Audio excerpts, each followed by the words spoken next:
देखु माननीय हाईकोर्ट रे आज Shri Dayal Gangwar status report produce करथिले एवं सेथरे से उल्लेख करथिले पाखापाखि 96% पुलिस स्टेशन सीसीटीवी प्रॉपर्ली काम करुच्ची जहाँ को डिस्ट्रिक्ट वाइज मॉनिटर करा जाउची एवं पाखापाखि 65% को मॉनिटर करा जाउची स्टेट लेवल में आउ जो 4% पुलिस स्टेशन ने सीसीटीवी कार्यकारी हो पारिनी जहाँ कि बाय द एंड ऑफ नवेम्बर से कार्यक्षम हो पार माननीय कोर्ट निर्देश देइचंती समस्त पुलिस आउटपोस्ट गुड़ी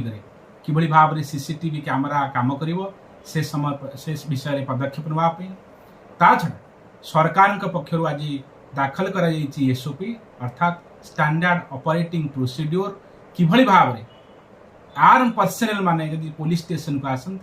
पुलिस किभली व्यवहार प्रदर्शन करिवो से मर्म सरकार निष्पत्ति आज माननीय कोर्ट रे जणे दिया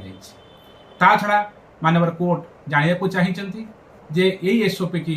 से माने इम्प्लीमेंट करंतु पुलिस आउटपोस्ट गुड़िक करने सरकार तरफ को सम्मति प्रकाश कर गोटे कथा आसुची माननीय कोर्ट जानिया को चाहिए जे जो पुलिस पर्सनल जो आर्म पर्सनल आसवे जो एसओपी दिखाई से मर्म सठिक भाव में कार्यकारी होना देखा ता छड़ा माननीय सुप्रीम कोर्ट का जजमेंट अनुसार परमजीत सिंह चयनी का केस अनुसार जो रेशियो डिसाइड करा जाइछि से मर्म इंडिपेंडेंट कमिटी होना नहीं सरकार तरफ कहुला इंडिपेंडेंट कमिटी अच्छी एवं से मॉनिटर करें सो माननीय हाईकोर्ट आपको आसंता 19 तारीख